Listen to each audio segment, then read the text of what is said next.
하나님 말씀 보겠습니다. 신약 성경 요한계시록 20장 11절부터 15절까지 보겠습니다. 요한계시록 20장 11절부터 15절까지 제가 낭독하겠습니다. 또 내가 크고 흰 보좌와 그 위에 앉으신 이를 보니 땅과 하늘이 그 앞에서 피하여 간 데 없더라. 또 내가 보니 죽은 자들이 큰 자나 작은 자나 그 보좌 앞에 서 있는데 책들이 펴 있고 또 다른 책이 펴졌으니 곧 생명책이라. 죽은 자들이 자기 행위를 따라 책들에 기록된 대로 심판을 받으니 바다가 그 가운데에서 죽은 자들을 내주고 또 사망과 음부도 그 가운데에서 죽은 자들을 내주매 각 사람이 자기의 행위대로 심판을 받고 사망과 음부도 불못에 던져지니 이것은 둘째 사망 곧 불못이라. 15절을 같이 읽겠습니다. 누구든지 생명책에 기록되지 못한 자는 불못에 던져지더라. 아멘. 오늘 아침 함께 읽은 이 본문 말씀을 중심으로 행위책과 생명책, 이러한 제목 아래 은혜를 나누도록 하겠습니다. 어느새 연말이 되었습니다. 2020년 달력이 이제 한 장 남았습니다. 우리는 한 일의 끝을 주말이라고 합니다. 한 달의 끝을 월말이라고 합니다. 한 해의 끝을 연말이라고 합니다. 그런데 이 연말이 계속 지나가다 보면요, 언젠가는 종말이 옵니다. 역사적 종말, 시간의 종말이 오게 되는 것입니다. 한 해의 마지막이 오듯이 여러분, 역사의 끝도 있습니다. 그리고 마침내는 최후의 심판이 있습니다. 오늘 아침 함께 읽은 이 본문은 바로 그 최후 심판에 대한 말씀입니다. 여기 보니까 두 권의 책이 있습니다.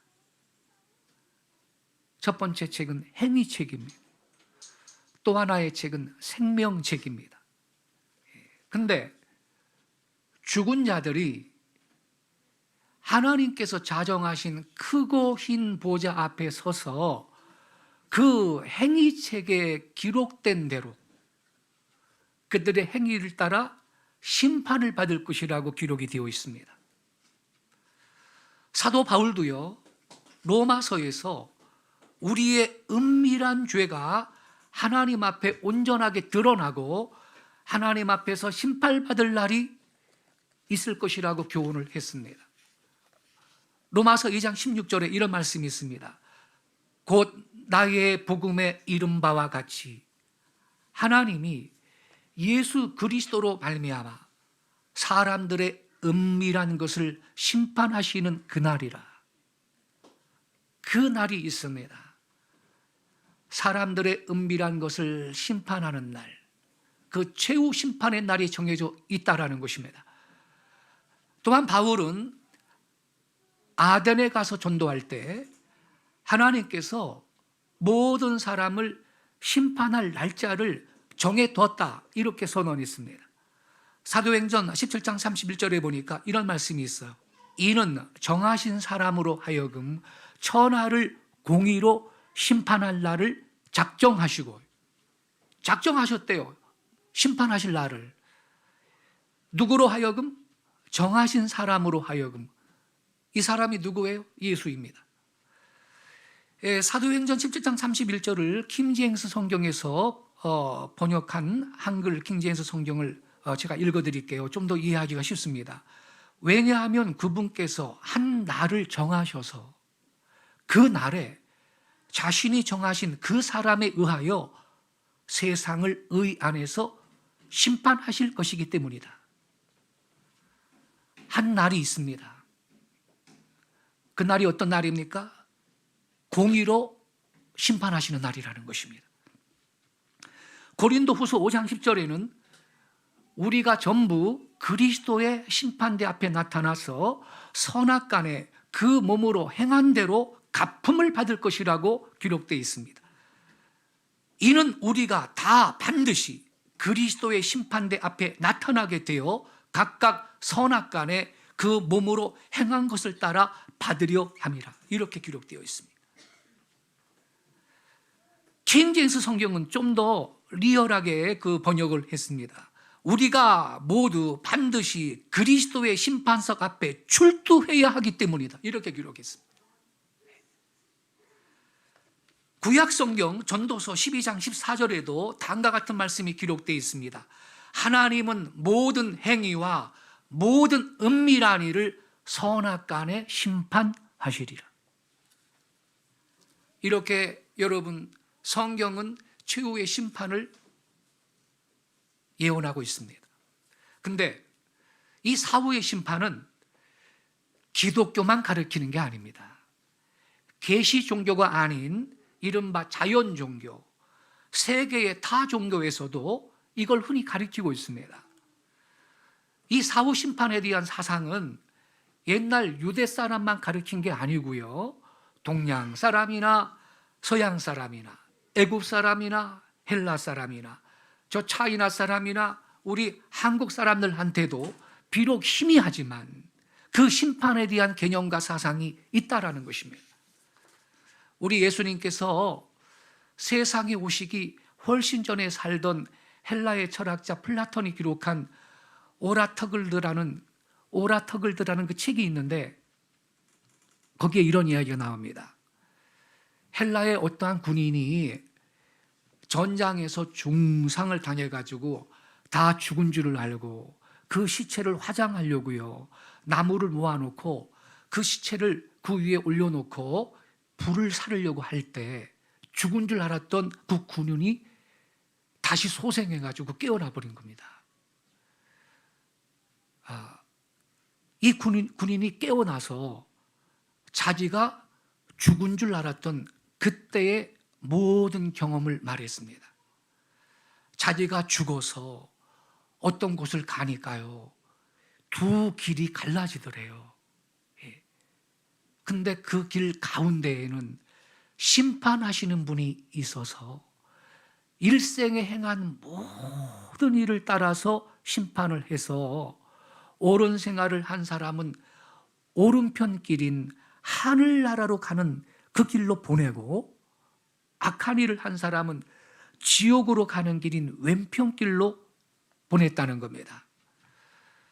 그런데 왼편으로 가는 사람마다 자기가 지은 죄를 크게 쓴 이 플래카드를 높이 들어가지고 자기가 왜 지옥 가는지 다른 사람들이 다 보고 알게 했다고 그래요. 나는 이런 죄를 지었기 때문에 지옥 갑니다 하는 이런 것을 들고 가는 그 모습을 보았노라고 이야기를 했다는 기록이 거기 있습니다. 그 군인은 소위 임사체험을 한 건데요, 실제로 분명히 의학적으로는 죽었다라고 사망진단을 내렸는데 몇 시간 있다 깨어난 사람이 있는데 그 임사체험을 한 사람들의 이 공통적인 그 이야기가 내용이 구체적인 측면에서는 조금씩 달라도 이 군인의 이야기하고 거의 비슷합니다. 이 사후 심판 사상은요, 동서양을 물론하고 어떤 민족을 막론하고 우린 그것을 찾아볼 수가 있는 것입니다. 왜 그럴까? 그건 여러분, 우리 인간의 양심이 그것을 우리한테 지적을 해주는 까닭입니다. 잠언 20장 27절에 이런 말씀이 있습니다. 사람의 영혼은 여호와의 등불이라 사람의 깊은 속을 살피느니라 그랬어요. 이 사람의 영혼이 하나님의 등불이래요. 그런데 이 사람의 영혼이라는 것은요, 사람의 양심으로 해석될 수가 있습니다. 신학자들이 다 그렇게 말합니다. 하나님께서 우리 인간을 창조하실 때 이 사람의 마음 중심에 양심이라는 기능이 작동하게 만들었어요. 이 양심이 하나님의 등불이라는 거예요. 양심은 하나님의 마음입니다. 그래서 여러분, 인간의 양심은 비록 그가 비신자라 할지라도, 하나님을 안 믿는 사람이나 할지라도 어떤 악행에 대해서, 범죄에 대해서는 분노하는 것이며 저는 벌받아야 된다, 이런 말을 하는 겁니다. 조두순이 지금 추록했습니다. 안 믿는 사람도 저놈은 감옥에 더 있어야 된다, 사형당할 놈이었다, 이렇게 말을 하는 것입니다. 심판과 형벌이 있어야 마땅하다, 이렇게 범죄와 악행에 대해서는 비록 그 사람이 불신자라 할지라도 그렇게 지적해 주는 까닭은 양심이 작동하기 때문인 것입니다. 그렇습니다, 여러분. 성경의 교훈과 양심의 고발대로 사후에 온전히 공의가 이루어질 때가 있는 것입니다. 바로 그때가 최후의 심판이 집행되는 날입니다. 우리 인간으로서는 여러분, 완전한 하나님의 공의를 행하려고 해도 할 수가 없어요. 가령 우리 인간의 국가에서도요, 법정에서 죄인을 이 공의로 심판하는 것이 국가의 이상입니다.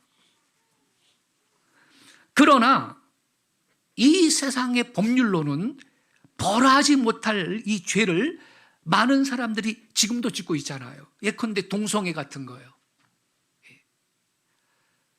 그거 벌합니까, 세상 법이?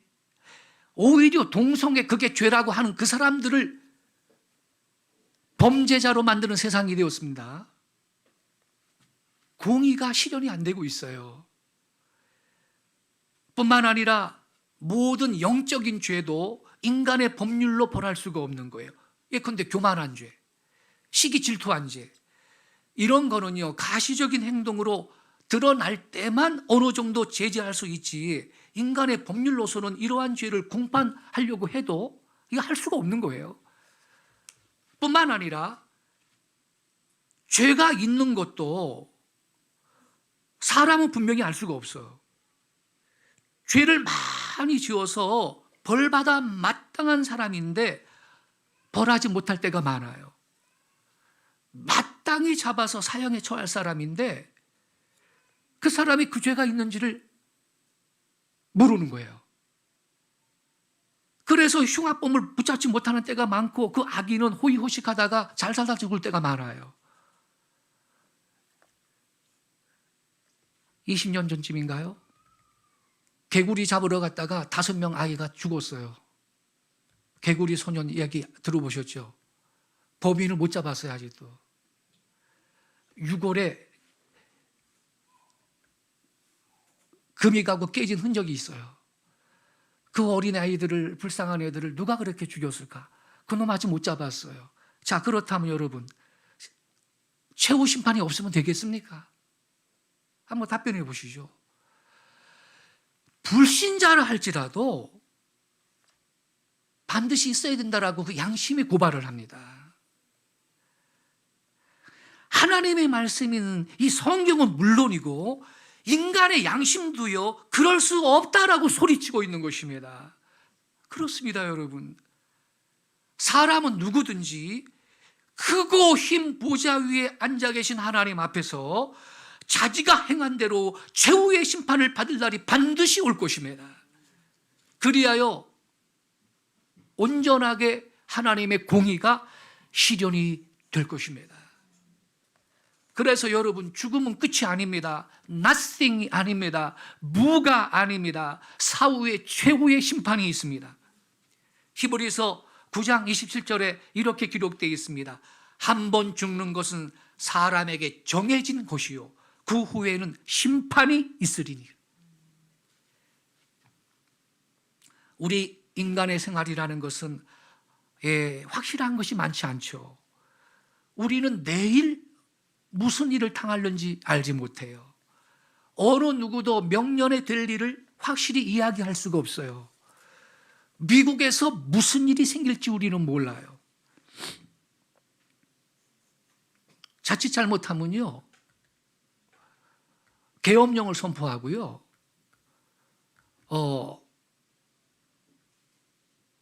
부정통표를 저지른 자들을 군법으로 다스릴 일이 생길 수도 있다고 예측하는 분이 있어요. 심지어 링컨 때처럼 이 문제 때문에 남북 전쟁이 일어나서 피가 강처럼 흐를 수도 있다고 예측하는 사람이 있어요. 그런 일이 없기를 저는 기도하고 있습니다. 우리는 내일 어떤 일이 발생할지 몰라요. 우리 대한민국 내년에 어떤 국가적인 사변이 발생할지 우리는 알 수 없어요. 이렇게 우리 인생은 불확실한 것들이 둘러싸고 있죠. 그렇지만 우리에게 확실한 거 두 가지 있어요. 확실한 것 두 가지. 첫째는 죽는다라는 거예요. 두 번째가 뭔지 아세요? 그 후에는 심판이 있다라는 사실입니다. 우리는 조만간 차이는 있지만 다 죽을 게 분명해요. 여기에는 확실치 않은 게 없어요.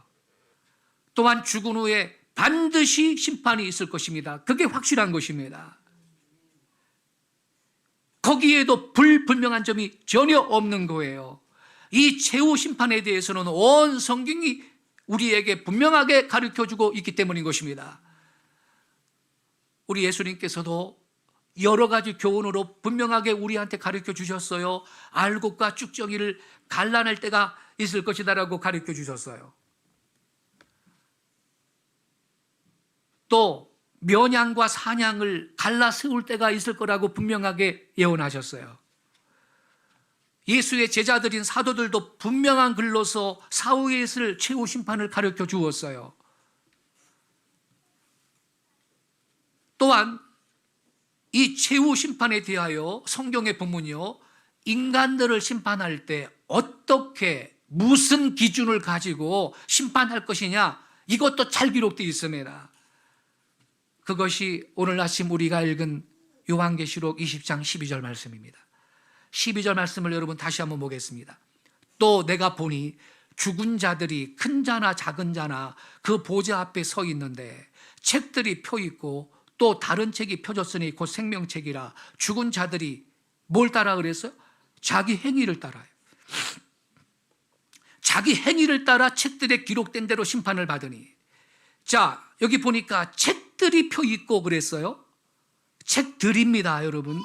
책이 아니고 책들입니다. 무슨 뜻이에요? 책이 여러 권이라는 거예요. 여러 권.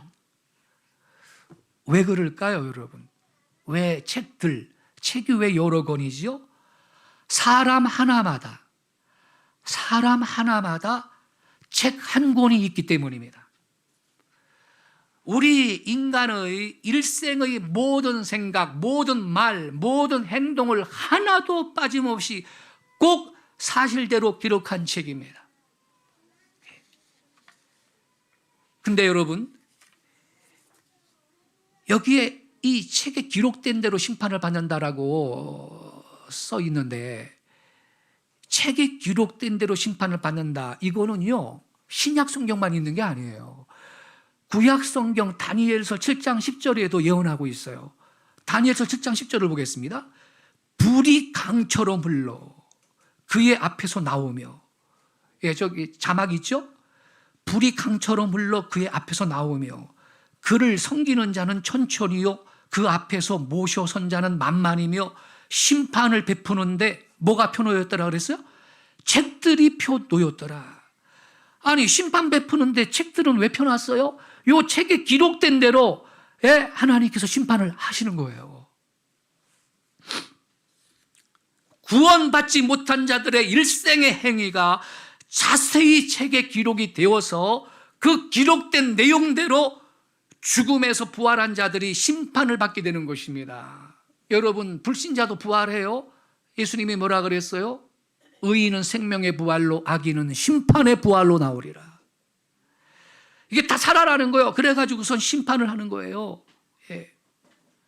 사람은 누구나 예외 없이 책에 기록된 그 행위대로 최후 심판을 받는 것입니다. 예. 근데 여러분, 옛날에는요, 이런 설교하면요, 조롱하고 의심하는 사람 적지 않게 있었거든요. 에이, 뻥치지 마라. 어떻게 그게 가능하냐고. 그러니까 성경은 거짓말로 가득한 책이라고 그렇게 비판하고 조롱하고 그랬어요. 어떻게 세상에 그 전 인류 한 사람 한 사람의 그 일생의 기록을 책 한 권에 기록해가지고서는 그거를 어디다 쌓아놓느냐고 막 조롱을 하고 그랬어요. 예. 근데 여러분, 지금 우리 인간들이 무슨 재주를 부리는지 아세요? 반도체 기술이 발달을 해서요, 동전 크기도 아닙니다. 1cm 정도 되는 손톱 크기입니다. 이제는 손톱만한 크기의 칩에다가요, 초고화질급 영화 편당 3.7GB래요.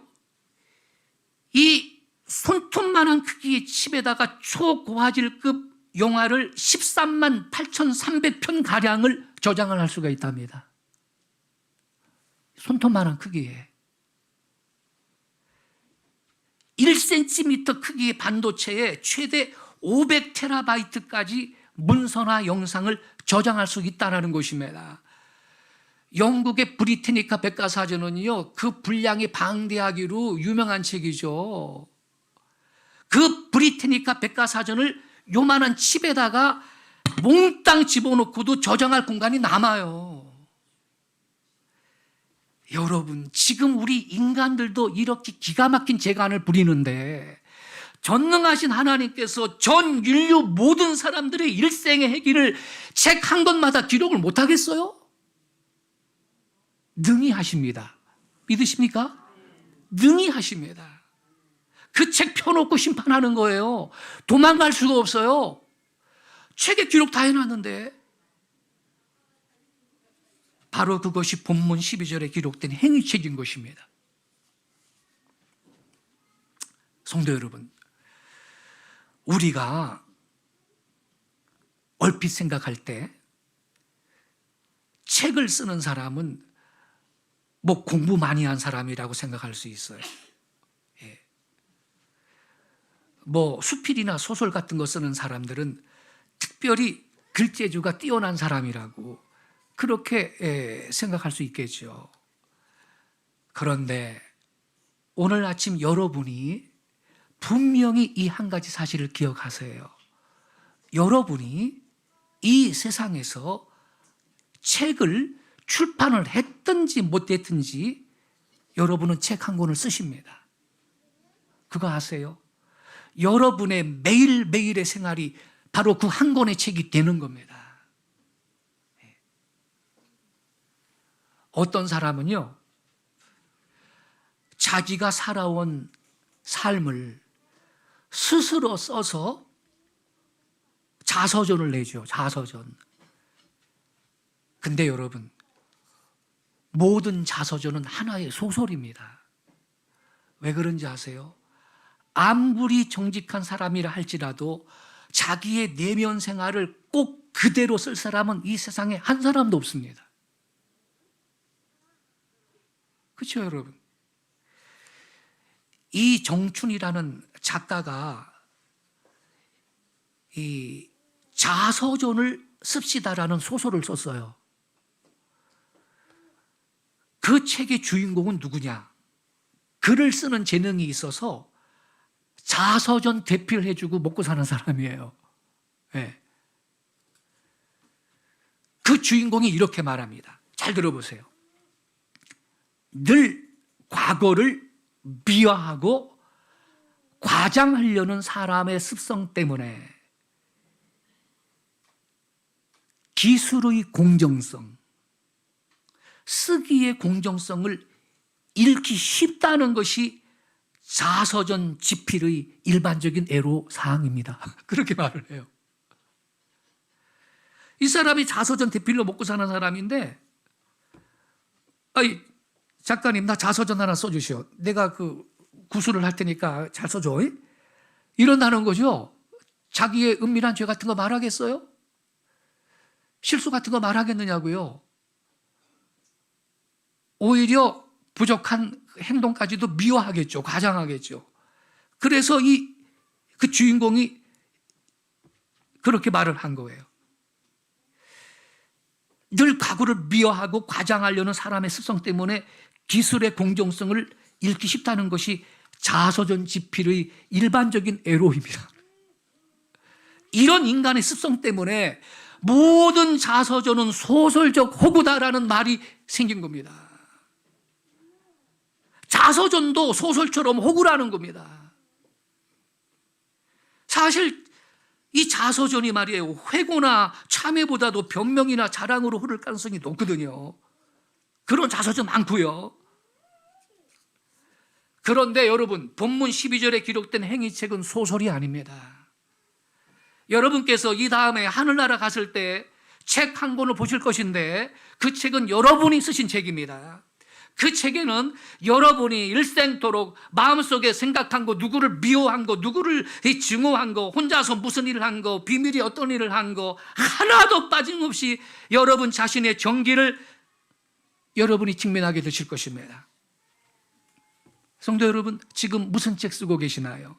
여러분은 어제 토요일 무슨 책 한 페이지를 쓰셨나요?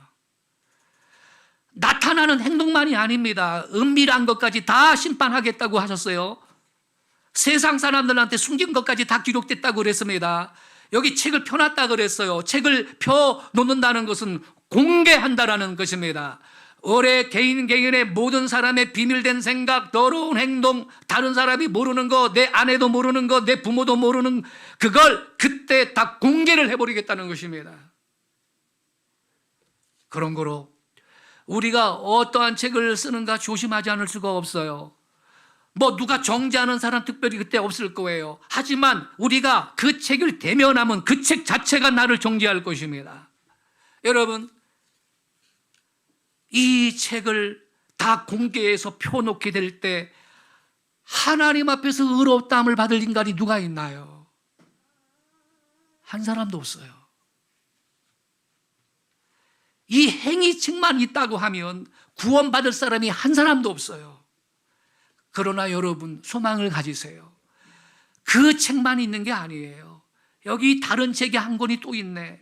그 책 이름이 뭐예요? 생명책이라 그랬어요. 생명책, 이 생명책은 단수입니다. 한 권이에요. 여러 권 아닙니다. 다른 책, 즉 생명책이 한 권이 그 앞에 또 있겠다 그랬어요. 12절 하반절에 보니까 이렇게 써 있습니다. 또 다른 책이 펴졌으니 곧 생명책이라. 그리고 15절에 이렇게 기록되어 있죠. 누구든지 생명책에 기록되지 못한 자는 불못에 던져지리라. 불못에 던져지는 사람이 누군가요? 생명책에 그 이름이 기록되지 못한 사람이에요. 누구든지 이 생명책에 기록이 안 되어 있으면 누구나 다 행위가 기록된 그 행위책에 의해서 심판받고 불못에 던져지는 것입니다. 로마서 3장 10절에 이런 말이 있습니다. 기록된 바 의인은 없나니 하나도 없다 그랬어요. 또 로마서 3장 23절에는요, 저 자막 나오죠? 모든 사람이 뭘 범했다고요? 죄를 범할 때, 죄 없는 사람이 아무도 없어요. 모든 사람이 죄를 범하였음에 하나님의 영광에 이르지 못하더니 이렇게 기록되어 있어요. 아무도 회피할 수가 없어요. 모두 다 행위책에 기록된 그 자기의 행위대로 최후의 심판받고 불못으로 던져지는 거지요. 이것이 영벌로서 둘째 사망입니다. 첫째 사망은 우리 육체의 죽음을 말해요. 육체와 내 영혼이 분리되는 거예요. 둘째 사망은요, 불못에 던져져서 하나님과 영혼이 분리되는 거예요. 기회가 없어요. 그게 둘째 사망이에요. 로마서 6장 23절에 죄의 삭은 사망이라고 말씀하고 있습니다. 그런데 모든 사람이 죄를 범했대요. 따라서 인간은 누구나 자기의 행위에 따라 공의의 심판을 받고 영벌의 장소인 불못으로 던져지게 되는 것입니다. 그런데 또 보시죠. 자막을 잘 보세요. 이사야서 43장 23절부터 25절에 이런 말씀이 기록이 되어 있습니다. 너는 나를 위하여 돈으로 향품을 사지 아니하며 희생의 기름으로 나를 흡족하게 하지 아니하고 너의 죄짐으로 나를 수고롭게 하며 내 죄악으로 나를 괴롭게 하였느니라. 이 구절을 읽으면 하나님 앞에 너무 미안해요. 그죠, 여러분? 하나님 하시는 말씀이 너는 너의 죄짐으로 나를 수고롭게 하고 네 죄악으로 나를 괴롭게 했다 그래요, 하나님이. 너무 미안해요, 하나님 앞에. 그죠? 그런데 25절에 보니까 말이죠, 하나님이 뭐라 그래요? 나 곧 나는 나를 위하여 뭘 도말한다 그랬어요? 내 허물을 도말하는 자니 내 죄를 기억하지 아니하리라. 할렐루야. 히브리서 10장 17절부터 19절도 보겠습니다. 자막을 잘 보세요. 또 그들의 죄와 그들의 불법을 내가 다시 기억한다 그랬어요? 기억하지 아니하리라 하셨으니 이것들을 어떻게 했어요? 사해 때 그들의 죄와 그들의 불법을 하나님이 사해 주셨대요. 그래서 다시 죄를 위하여 이 제사 드릴 것이 없느니라. 19절에 그러므로 형제들아 우리가 뭘 힘입어? 예수의 피를 힘입어 하나님의 성소에 들어갈 담력을 얻었다는 것입니다. 할렐루야. 최후의 성소는 천국입니다. 할렐루야. 우리는 예수의 피를 힘입어 우리는 천국에 갈 자격을 갖게 됐다는 것을 믿으시기 바랍니다. 왜? 예수의 피가 내 죄를 다 사했어요. 할렐루야. 그래서 여러분, 우리는 이상의 말씀에 근거해서 이렇게 상상을 해볼 수가 있습니다. 분명히 나의 행위책에 악한 행위들이 다 기록되어 있어야 되거든, 여러분. 그리고 당연히 그 행위를 따라 심판받고 영벌의 장소인 불못으로 이 던져짐을 받아야 해요. 그러나 저와 여러분의 행위책에는 이렇게 기록이 되어 있을 것입니다. 행위책 유요한 모든 범죄 기록 말소 하나님 기억 안 하심. 할렐루야. 참고 생명책으로 갔어요. 이제 생명책 유요한 어린 양의 피로 씻음받고 흰옷 예복 지급됨. 할렐루야. 여러분 책에도 다 이렇게 써 있을 줄로 믿습니다. 얼마나 감사해요. 예? 예수의 보혈로 우리가 죄 씻음을 받았고 예수 믿음으로써 저와 여러분의 이름이 생명책에 기록이 되어 있는 걸 믿으시기 바랍니다. 우리가 하나님 앞에서 의롭다함을 얻는 거 여러분 무슨 공덕을 많이 쌓아서가 아니고 뭐 선행을 많이 해서가 아니에요. 예? 예수 보혈로 의롭다함을 받은 줄로 믿습니다. 세상 사람 보기에 여러분 선하다고 하는 사람, 세상 사람 보기에 손봉호 교수님처럼 아주 도덕적인 사람, 이런 훌륭한 사람이라 할지라도요, 세상 사람이 보기에 군자라고 하는 사람도 하나님 앞에서는 다 더러운 인간뿐입니다. 그 사람의 책에도 더러운 것이 많이 기록이 되어 있습니다. 그럼 이 생명책에 기록된 사람이 누구냐? 하나님께서 우리 인생을 구원하시기 위해서 다 지금 자기 죄 때문에 지옥 가게 생겼어요. 근데 하나님이 우리 인간을 불쌍히 여기사 세상을 저런 사랑하사 독생자를 주셨다고 요한복음 3장 16절에 기록되어 있죠. 그래서 그 예수께서 오셔서 우리 인간의 죄를 다 담당하시고 대신 화목제물이 되어 죽어주셨으므로 생명의 길을 열어놓으신 걸 믿으시기 바랍니다. 그래서 여러분, 십자가 보혈이 저와 여러분의 모든 죄를 지우겠다는 것이요. 지우는 거예요. 말소시키는 거예요. 그래서 이 생명책에 기록된 것으로 저와 여러분이 구원을 받은 걸 믿으시기 바랍니다. 생명책에 내 이름이 있느냐 없느냐가 영벌과 영생을 결정합니다. 이런 이야기가 있어요. 마틴 루터가 말이죠, 어거스틴 수도원에 있을 때 한 번 꿈을 꿨는데 시험하는 자가 나타나서 루터한테 책을 펴 보이더래요. 책을. 그 책에 기록된 걸 보니까 전부 자기가 지은 죄, 즉 아이 적부터 청년 때까지 지은 죄가 전부 기록되어 있더래요. 그때 그 책을 가진 사탄이가 루터에게 하는 말이 이게 사실이냐 그러더래요. 그러니 할 수가 없어서 그렇다고 대답을 했대요. 그랬더니 그 다음에 사탄이가 하는 말이 네가 이러한 더러운 죄를 짓고 구원 얻겠단 말이냐 그러더래요. 그 말을 들을 때 기가 막히더래.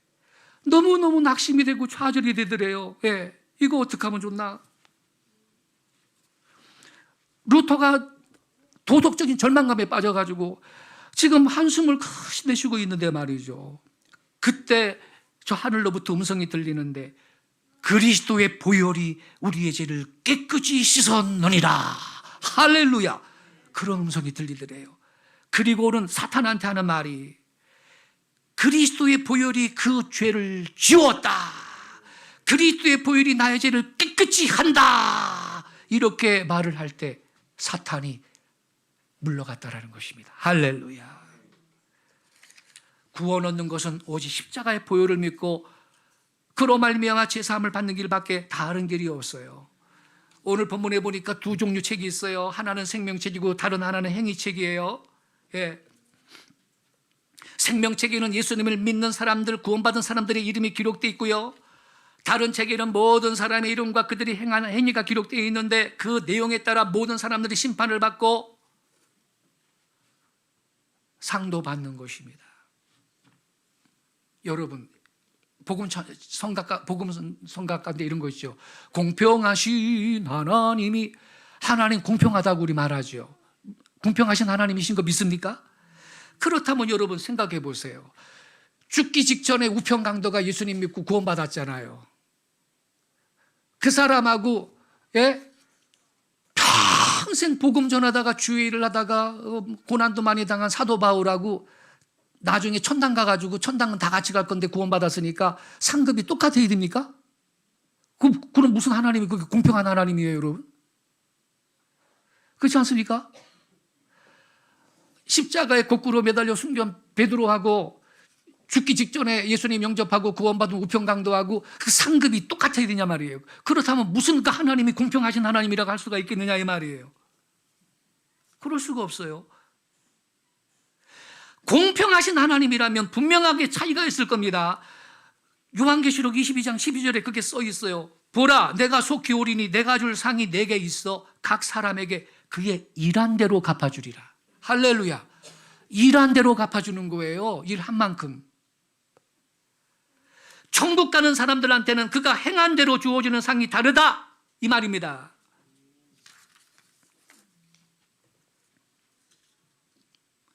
우리가 이 세상에서도 하나님이 주시는 상이 있죠. 근데 진정한 상은 예수님께서 다시 오실 때 우리에게 주어지는 것입니다. 우리가 비록 세상에서 환난을 당하기도 하고 핍박을 당하기도 하고 조롱받기도 하지만 여러분, 하나님께서 때가 되면 그거 다 기록된 대로 상을 베풀어 주시는 걸 믿으시기 바랍니다.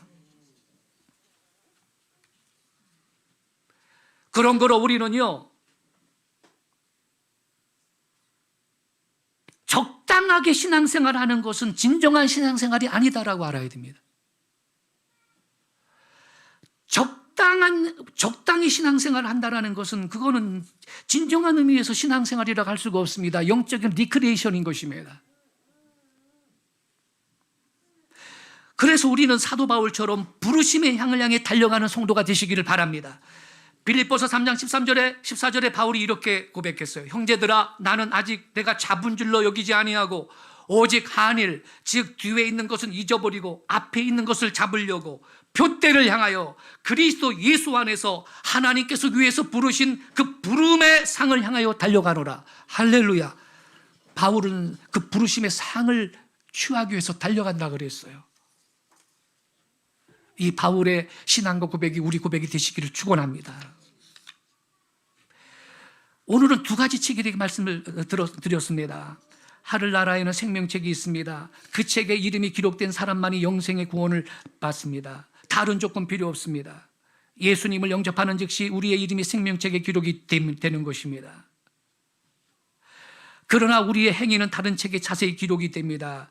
그 책에 기록되어 있는 행위대로 우리는 상을 받을 것입니다.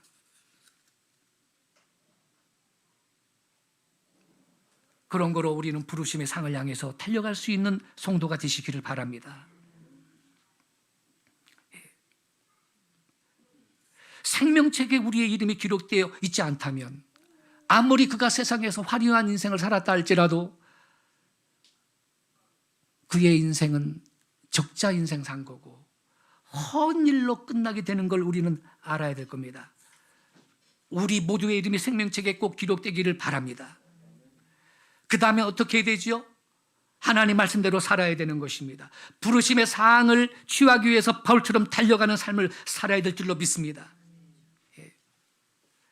우리는 바로 거기에 따라 상급을 받게 될 것입니다. 그 책에 어떻게 기록될 것이냐, 그것은 전적으로 나 자신에게 달려 있습니다. 예수님을 영접하여 생명책에 이름이 기록되시고, 또한 다른 책에 저와 여러분의 선한 행위가 낱낱이 기록이 되어 그 기념책에 기록된 우리의 선한 행실을 따라 큰 상을 받는 우리 모든 성도들이 되시기를 예수님의 이름으로 축원합니다. 기도하겠습니다. 살아 역사하시는 아버지 하나님, 어리석은 사람들은 보이지 않는 것은 없는 거라고 생각하지만 육신의 눈으로 볼 수 없다 해서 존재하지 않는 것을 뜻하는 것은 아님을 우리는 믿습니다. 이제 연말이 가고 연말이 또 가고 연말이 또 오고 연말이 또 가고 역사의 강이 흘러가면 언젠가는 종말의 때를 맞이하게 될 줄로 믿습니다. 그 후에 심판이 있고 각 사람은 행위책에 기록된 대로 심판을 받을 것이며 생명책에 그 이름이 기록된 자들은 영생복락을 누릴 줄로 믿습니다. 그들이 새하늘과 새 땅으로 들어갈 것이며 그 이름이 기록되지 못한 자들은 영벌로 던져질 것을 깨달았습니다. 우리의 인생 순간 지나감을 기억하게 하시고 때를 어떤지 못 얻든지 주의 일에 더욱 힘쓰며 하늘의 상급을 쌓아놓는 의롭고 복된 우리 남은 인생이 되게 해 주옵소서. 하나님께서는 공손한 마음으로 이 말씀에 우리가 아멘하면서 예 주님, 제가 부르심의 상을 취하기 위해 달려가겠습니다. 상급을 기대하며 모세처럼 상주심을 바라보며 주의 백성들과 고난받기를 기꺼이 결정합니다. 그렇게 결단하고 우리가 나아갈 때 하나님께서는 감당할 수 있는 능력도 은혜도 더 주십니다. 이 말씀 붙들고 우리 통성으로 기도하겠습니다. 예 주님, 제가 생명책에 이름이 기록된 거룩한 백성답게 부르심의 상을 향하여 달려가게 하옵소서. 우리 주여 한번 힘차게 주고 통성으로 기도하겠습니다. 주여, 주의